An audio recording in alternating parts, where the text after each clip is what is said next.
Hello friends, ಇವತ್ತಿನ ಸಂಚಿಕೆಯಲ್ಲಿ ಏನಾಯಿತು ಅಂತ ನೋಡ್ಕೊಂಡು ಬರೋಣ ಬನ್ನಿ. ರಾಮ್ ಪೇಷಂಟ್ಗಳನ್ನು ಚೆಕ್ ಮಾಡ್ತಾ, ಅಮ್ಮ ಈಗ ನಾನು ಕೊಡು ಮಾತ್ರೆನ ಮಿಸ್ ಮಾಡದೆ ತಗೋಬೇಕು, ತಗೊಳ್ಳಿ. ಮಗು ಆರೋಗ್ಯವಾಗಿ ಚೆನ್ನಾಗಿರಬೇಕು ಅಂದರೆ ನೀವು ಯಾವಾಗಲೂ ಖುಷಿಯಾಗಿ ಚೆನ್ನಾಗಿರಬೇಕು, ಸರಿನಾ ಅಂತಾನೆ. ಡಾಕ್ಟ್ರೇ, ನಿಮಗೆ ಮಗು ಆಗೋದಿದ್ರೆ ನಿಮಗೆ ಹೆಣ್ಮಗು ಇಷ್ಟನಾ ಗಂಡು ಮಗು ಇಷ್ಟನಾ ಅಂತ ಅವ್ರು ಕೇಳ್ತಾರೆ. ಡೌಟ್ ಇಲ್ಲಮ್ಮ, ನನಗೆ ಹೆಣ್ಮಗು ಅಂದರೆ ಬಹಳ ಇಷ್ಟ.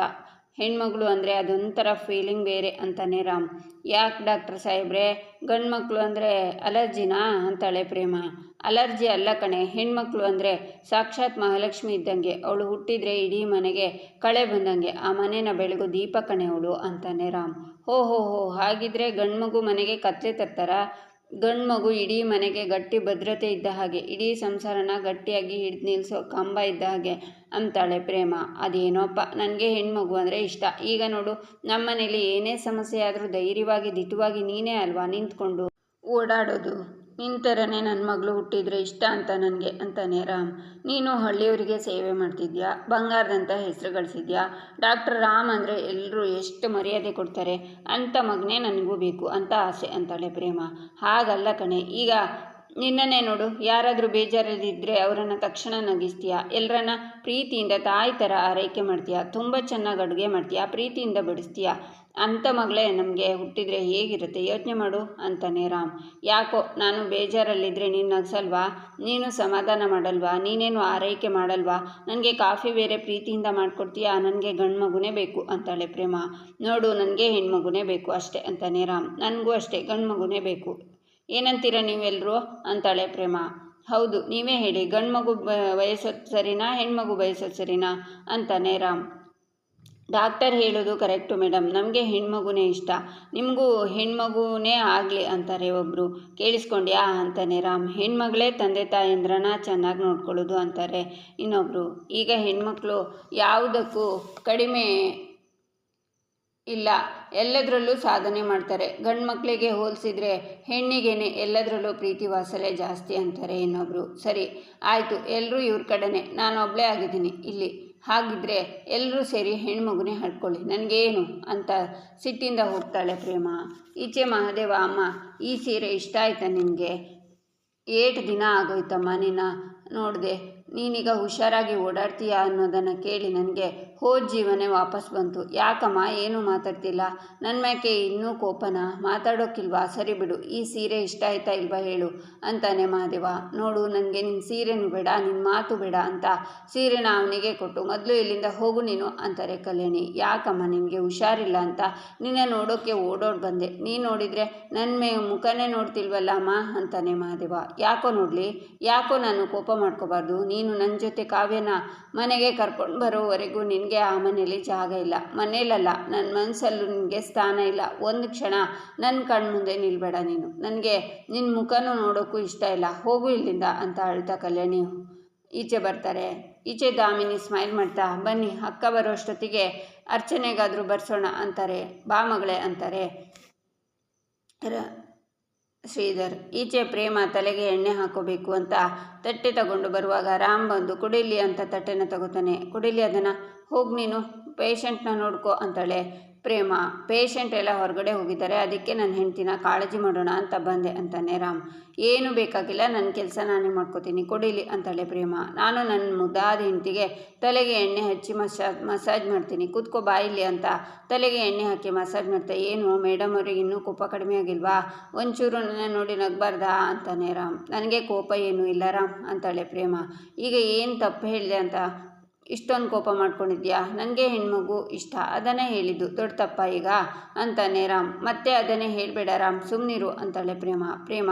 ಅದಕ್ಕೆ ಒಂದು ಎಂಡ್ ಕೊಡಬೇಕಲ್ವಾ, ಪ್ಲ್ಯಾನಿಂಗ್ ಈಸ್ ವೆರಿ ಇಂಪಾರ್ಟೆಂಟ್. ನೀನೇ ಒಂದು ಸಲ ಕೂಲಾಗಿ ಕೂತ್ಕೊಂಡು ಯೋಚನೆ ಮಾಡಿ ನೋಡು, ನಮಗೆ ಒಂದು ಮುದ್ದಾದ ಹೆಣ್ಮಗು ಹುಟ್ಟಿ ಆ ಹೆಣ್ಮಗು ನಿನ್ನ ಥರನೇ ಸೇಮ್ ಜೂನಿಯರ್ ಪ್ರೇಮಂತರ ಕಣ್ಣನ್ನು ದೊಡ್ಡದಾಗಿ ಬಿಟ್ಕೊಂಡು ನನ್ನ ಹೆಂಡತಿ ಥರ ಮುದ್ದಾಗಿ ನನ್ನ ಮೇಲೆ ಸಿಟ್ಟು ಮಾಡ್ಕೊತ ಇದ್ದರೆ ಎಷ್ಟು ಚೆನ್ನಾಗಿರುತ್ತಲ್ವಾ ಅಂತಾನೆ ರಾಮ್. ಅದು ಗಂಡು ಮಗು ಯಾಕಾಗಬಾರ್ದು, ನಿನ್ನ ಥರನೇ ಜೂನಿಯರ್ ರಾಮ್ ಬಂದರೆ ಎಷ್ಟು ಚೆನ್ನಾಗಿರುತ್ತಲ್ವಾ ಅಂತಾಳೆ ಪ್ರೇಮ.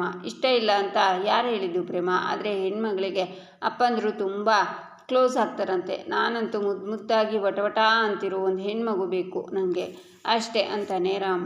ಅಮ್ಮಂದಿರಿಗೆ ಗಂಡು ಮಗು ಅಂದರೆ ಎಷ್ಟು ಮುದ್ದು ಗೊತ್ತಾ? ನನಗಂತೂ ನಿನ್ನ ಥರನೇ ಮುದ್ದಾಗಿರೋ ಇಡೀ ಮನೆ ಜವಾಬ್ದಾರಿ ತಗೋ ಗಂಡು ಮಗುನೇ ಬೇಕು ಅಂತಾಳೆ ಪ್ರೇಮ.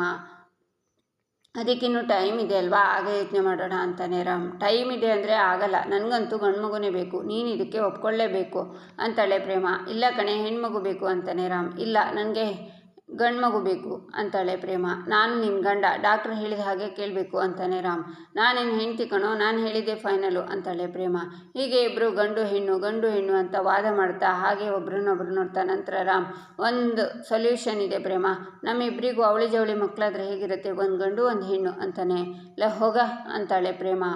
ಈ ಐಡಿಯಾನೂ ಬೇಡವಾ, ಸರಿ ಬಿಡು ಅಂತ ರಾಮ್ ತಿರುಗಿ ನಿಂತ್ಕೋತಾನೆ. ಆಗ ಪ್ರೇಮ ಅವನ ಕೆನ್ನೆಗೆ ಮುತ್ತು ಕೊಟ್ಟು ಓಡ್ತಾಳೆ. ರಾಮ್ ಅವಳನ್ನು ಹಿಡಿಯೋಕ್ಕೆ ನೋಡಿ ಗಟ್ಟಿಯಾಗಿ ಹಿಡ್ಕೋತಾನೆ.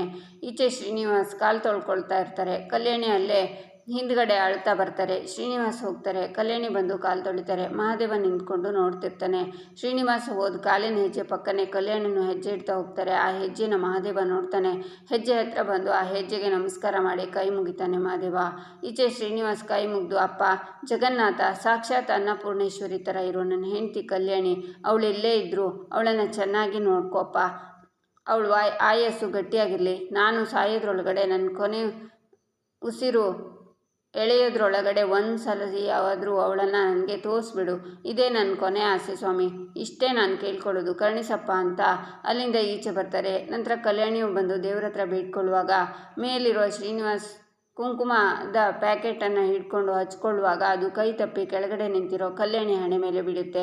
ನೋಡ್ಕೊಂಡು ಹೋಗೋದೇನಲ್ವಮ್ಮ, ಕರ್ಮ ಅಂತ ಶ್ರೀನಿವಾಸ್ ಅಲ್ಲಿಂದನೇ ಕೂಗ್ತಾರೆ. ಆಗ ಪುರೋಹಿತರು ಬಂದು, ನಿಲ್ಲಿಸು ತಾಯಿ, ಕುಂಕುಮ ಒರೆಸ್ಕೋಬೇಡಿ ಅಂತಾರೆ. ಯಾಕೆ ಗುರುಗಳೇ, ಮೇಲಿಂದ ಯಾರೋ ಆಕಸ್ಮಿಕವಾಗಿ ಚೆಲ್ಲಿದ್ರು ಅನಿಸುತ್ತೆ, ಅದಕ್ಕೆ ಒರೆಸ್ಕೋತಿದ್ದೀನಿ ಅಂತಾರೆ ಕಲ್ಯಾಣಿ.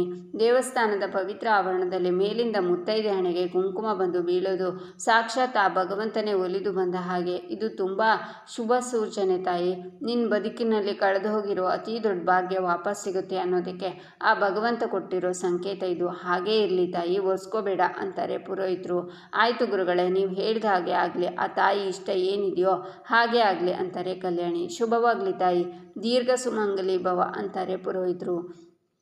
ಈಚೆ ಶ್ರೀನಿವಾಸ್ ಮೇಲಿಂದ ಕಲ್ಯಾಣಿನ ನೋಡಿ, ಕಲ್ಯಾಣಿ ಏನಪ್ಪ ನಿನ್ನ ಪವಾಡ, ಕಲ್ಯಾಣಿ ಅಂತ ಕರೀತಾ ಮೇಲಿಂದ ಕೆಳಗಡೆ ಇಳ್ಕೊಂಡು ಬಂದು ಖುಷಿಯಿಂದ ಹಿಂದಿನಿಂದ ಅವ್ರ ಭುಜನ ಮುಟ್ಟಬೇಕು ಅನ್ನುವಾಗ ಕಲ್ಯಾಣಿ ಅಕ್ಕ ಅಂತ ದಾಮಿನಿ ಕೂಗ್ತಾಳೆ. ಅವಳು ವಾಯ್ಸ್ ಕೇಳಿ ಶ್ರೀನಿವಾಸ ಆಚೆ ಹೋಗ್ತಾರೆ. ದಾಮಿನಿ, ನಾನು ಇಲ್ಲಿದ್ದೀನಿ ಅಂತಾರೆ ಕಲ್ಯಾಣಿ. ಶ್ರೀನಿವಾಸ ಅಡಕಿಕೊಂಡು ನೋಡ್ತಿರ್ತಾರೆ. ದಾಮಿನಿ ಬಂದು ಕಲ್ಯಾಣಿನ ನೋಡಿ, ಅಕ್ಕ ಇದ್ಯಾಕೆ ಕುಂಕುಮ ಹೀಗೆ ಹಾಕ್ಕೊಂಡಿದ್ದೀರಾ ಅಂತಾಳೆ. ಮೇಲಿಂದ ಯಾರೋ ಚೆಲ್ಲಿದ್ರು ಅನಿಸುತ್ತೆ ಅಂತಾರೆ ಕಲ್ಯಾಣಿ. ಸರಿ, ನಾನು ಒರೆಸ್ತೀನಿ ಅಂತ ದಾಮಿನಿ ಬರುವಾಗ, ದಾಮಿನಿ ಬೇಡ ಹಾಗೇ ಇರಲಿ ಅಂತಾರೆ ಕಲ್ಯಾಣಿ. ಅಕ್ಕ ಯಾರನ್ನು ಹುಡುಕ್ತಿದ್ದೀರಾ ಅಂತಾಳೆ ದಾಮಿನಿ. ನನಗೆ ತುಂಬ ಬೇಕಾದವರು ಇಲ್ಲೇ ಎಲ್ಲೋ ಇದ್ದಾರೆ ಅನಿಸ್ತಿದೆ ಅಂತಾರೆ ಕಲ್ಯಾಣಿ. ನೀವು ಮಹಾದೇವನ್ನ ನೋಡಿದ್ರಲ್ಲ, ಅದಕ್ಕೆ ಹಾಗೆಲ್ಲ ಅನಿಸ್ತಿದೆ. ಸರಿ ಬನ್ನಿ ಹೋಗೋಣ ನಿಧಾನ ಅಂತ ದಾಮಿನಿ ಕಲ್ಯಾಣಿನ ಕರ್ಕೊಂಡು ಹೋಗ್ತಾಳೆ. ಅದನ್ನು ನೋಡ್ತಾ ಶ್ರೀನಿವಾಸ, ಅಯ್ಯೋ ಭಗವಂತ, ನನ್ನ ಕುಟುಂಬನ ಬೆಂಕಿಗೆ ಹಾಕಿದ್ಯಲ್ಲಪ್ಪ, ಕಲ್ಯಾಣಿ ದಾಮಿನಿ ಜೊತೆ ಯಾಕಿದ್ದಾಳೆ ಅಂತ ಶ್ರೀನಿವಾಸ್ ಮಹಾದೇವನ ಹತ್ರ ಓಡಿ ಬಂದು, ಮಹಾದೇವ ಮೊದಲು ಇಲ್ಲಿಂದ ಗಾಡಿ ಸ್ಟಾರ್ಟ್ ಮಾಡು, ನಾವು ಇಲ್ಲಿ ಇರಬಾರ್ದು, ಹೋಗ್ಬಿಡ್ಬೇಕು, ನನ್ನ ಮಾತು ಕೇಳು, ನಡಿ ಅಂತಾರೆ. ಏನಪ್ಪಾಜಿ ಇದು, ಪ್ರದಕ್ಷಿಣೆ ಹಾಕ್ಕೊಂಡು ಬರ್ತೀನಿ ಅಂತ ಹೋದವರು ಯಾಕೆ ಹೀಗೆ ಓಡ್ ಬರ್ತಿದ್ದೀರಾ, ಏನಾಯಿತು, ಯಾಕೆ ಗಾಬರಿ ಆಗಿದ್ದೀರಾ ಅಂತಾನೆ ಮಹಾದೇವ. ಯಾಕೆ ಏನು ಅಂತ ಎಲ್ಲ ಆಮೇಲೆ ಹೇಳ್ತೀನಿ, ನಾವು ಈಗ ಇಲ್ಲಿ ಇರಬಾರ್ದು, ಗಾಡಿ ತೆಗಿ ಅಂತಾರೆ ಶ್ರೀನಿವಾಸ್. ಸರಿ ಅಂತ ಮಹಾದೇವ ಶ್ರೀನಿವಾಸನ ಕರ್ಕೊಂಡು ಹೋಗ್ತಾನೆ. ಈಚೆ ಶ್ರೀಧರ್, ಅತ್ತಿಗೆ ಏನಿದು ಕುಂಕುಮ, ಸರಿ ಬನ್ನಿ ಬಾಮ ಅಂತಾರೆ. ಈಚೆ ಪ್ರೇಮ ತರಕಾರಿ ತಗೊಂಡು ಬರುವಾಗ ದಾಮಿನಿ ಸಿಕ್ಕು, ಪ್ರೇಮ ಅವರು ತರಕಾರಿ ತಗೊಂಡು ಬರ್ತಿದ್ದೀರಾ, ಕ್ಲಿನಿಕ್ ಕಡೆ ಹೊರಟ್ರಾ, ಎಂಥ ಒಳ್ಳೆ ಟೈಮ್ಗೆ ಸಿಕ್ತೆ, ನಾನು ದೇವಸ್ಥಾನಕ್ಕೆ ಹೋಗಿ ಪ್ರಸಾದ ತಗೊಂಡು ಬರ್ತಿದ್ದೀನಿ, ತಗೋ ಅಂತ ದಾಮಿನಿ ಕೊಡ್ತಾರೆ. ಪ್ರೇಮ ತಗೋತಾಳೆ. ಪ್ರೇಮ, ಏನು ಗೊತ್ತಾ, ಕಲ್ಯಾಣಿ ಇತ್ತೀಚೆಗೆ ದಿನದಿಂದ ದಿನಕ್ಕೆ ಹುಷಾರಾಗ್ತಿದ್ದಾಳೆ, ನನಗೂ ಕಲ್ಯಾಣಿಗೆ ಏನಾಗಿದೆ ಅಂತ ಯೋಚನೆ ಆಗಿತ್ತು, ಈಗ ನಿಧಾನಕ್ಕೆ ಅರ್ಥ ಆಗ್ತಿದೆ, ಇನ್ನು ಸ್ವಲ್ಪ ದಿನ ಪೂರ್ತಿಯಾಗಿ ಹುಷಾರಾಗಿಬಿಡ್ತಾರೆ ಅಂತಾಳೆ ದಾಮಿನಿ. ದೇವ್ರಂಥ ಮನುಷ್ಯರು ನಮ್ಮ ಅತ್ತೆಗೆ ಯಾರು ಕೆಟ್ಟದ್ದು ಬಯಸಿದ್ರು ಯಾರು ಏನೂ ಮಾಡೋಕ್ಕಾಗಲ್ಲ, ಈ ನಂಬಿಕೆ ನನಗಿದೆ ಅಂತಾಳೆ ಪ್ರೇಮ. ನಂಬಿಕೆ ಜೀವನದಲ್ಲಿ ತುಂಬ ಇಂಪಾರ್ಟೆಂಟ್, ನಂಬಿಕೆ ಇರಬೇಕು. ಗುಡ್, ಸರಿ ಬಾಯ್ ಅಂತ ದಾಮಿನಿ ಪ್ರೇಮಂಗೆ ಬೇಕು ಅಂತಲೇ ಡಿಕ್ಕಿ ಹೊಡೆದು ತರಕಾರಿನ ಬೀಳಿಸ್ತಾಳೆ. ಸಾರಿ, ಕಾಲು ಸ್ಲಿಪ್ಪಾಯಿತು, ಬಿಡು ಎತ್ಕೊಡ್ತೀನಿ ಅಂತಾಳೆ ದಾಮಿನಿ. ಬೇಡ ಅಂತ ಪ್ರೇಮ ತರಕಾರಿನ ಎತ್ಕೊಳ್ಳುವಾಗ ದಾಮಿನಿ ಅವಳು ಹ್ಯಾಂಡ್ ಬ್ಯಾಗ್ ಒಳಗೆ ಏನೋ ಹಾಕ್ತಾಳೆ. ನಂತರ ತಗೋ ಅಮ್ಮ ಬ್ಯಾಗು ಅಂತ ಕೊಡ್ತಾಳೆ. ಅಲ್ಲಮ್ಮ ಪ್ರೇಮ, ಎಷ್ಟು ವೀಕ್ ಆಗಿಬಿಟ್ಟಿದ್ಯಾ, ನನ್ನ ಒಂದು ಸಣ್ಣ ಕಚ್ಚಿಗೆ ಕೈಯಲ್ಲಿರೋ ನಿನ್ನ ಬ್ಯಾಗನ್ನೇ ಕಾಪಾಡ್ಕೊಳ್ಳಿಕ್ಕೆ ಆಗಲಿಲ್ಲ, ಇನ್ನು ಈ ದಾಮಿನಿ ಮುಂದೆ ನಿಂತು ನನ್ನ ಮುಷ್ಟಿಲಿರೋ ಕಲ್ಯಾಣಿನ ಕಾಪಾಡ್ಕೊತೀಯ. ಭ್ರಮೆ, ಚೆನ್ನಾಗಿ ಸಾಕೊಂಡಿದ್ಯಾ ಪ್ರೇಮ. ನನ್ನ ಶತ್ರುಗಳಿಗೆ ನಾನು ಆಗಾಗ ಸರ್ಪ್ರೈಸ್ ಕೊಡ್ತಿರ್ತೀನಿ, ನಿನಗೂ ತುಂಬ ಸರ್ಪ್ರೈಸ್ ಕೊಡ್ತಾ ಇದ್ದೀನಿ. ಯಾರಿಗೆ ಗೊತ್ತು, ಆ ಸರ್ಪ್ರೈಸಲ್ಲಿ ಕಲ್ಯಾಣಿ ಪ್ರಾಣನೂ ಅಡಗಿರ್ಬೋದು ಅಂತಾಳೆ ದಾಮಿನಿ. ಏಯ್ ಅಂತಾಳೆ ಪ್ರೇಮ. ಏಯ್, ನಾನು ಮಾತಾಡ್ತೀನಿ, ನೀನು ಕೇಳಿಸ್ಕೊ ಅಂತಾಳೆ ದಾಮಿನಿ. ಆ ಮನೆ ಆ ಕುಟುಂಬನ ನೀನು ಹೇಗೆ ಕಾಪಾಡ್ಕೊತೀಯ, ನಾನು ನೋಡ್ಕೋತೀನಿ ಅಂತಾಳೆ. ಈಚೆ ಮಹಾದೇವ, ನಿಮ್ಮ ಊರು ಯಾವುದು ಅಪ್ಪಾಜಿ? ಹೇಳಿ ಅಪ್ಪಾಜಿ ಅಂತಾನೆ. ಸಣ್ಣ ಹಳ್ಳಿ, ಮಲ್ಲಿಗೆಪುರ ಅಂತಾರೆ ಶ್ರೀನಿವಾಸ್. ನೀವೇ ಹೇಳಿದ್ರಲ್ಲ ಮಲ್ಲಿಗೆಪುರ, ಅದು ನನ್ನ ಹಳ್ಳಿ ಪಕ್ಕದಲ್ಲೇ ಇರೋದು. ನಾನು ಎಷ್ಟೊಂದ್ಕಿಂತ ಆ ದಾರಿಲಿ ಓಡಾಡಿವ್ನಿ ಗೊತ್ತಾ. ನಾನಿವತ್ತು ನಿಮಗೆ ಮಾತು ಕೊಡ್ತಿದ್ದೀನಿ, ನಿಮ್ಮ ಮನೆಯವ್ರ ಜೊತೆ ಸೇರಿಸ್ತೀನಿ. ಮುಖ ತೊಳ್ಕೊಂಡು ರೆಡಿಯಾಗಿ ಅಪ್ಪಾಜಿ, ನಾವು ಹೋಗೋಣ ನಿಮ್ಮೂರಿಗೆ ಅಂತಾನೆ ಮಹಾದೇವ. ಇಲ್ಲಿಗೆ ಈ ಸಂಚಿಕೆ ಮುಕ್ತಾಯವಾಗುತ್ತೆ. ಮುಂದಿನ ಸಂಚಿಕೆಗಾಗಿ ನಮ್ಮ ಚಾನಲನ್ನು ನೋಡಿ, ಸಬ್ಸ್ಕ್ರೈಬ್ ಮಾಡಿ, ಲೈಕ್ ಮಾಡಿ, ಸಪೋರ್ಟ್ ಮಾಡೋದನ್ನು ಮರಿಬೇಡಿ.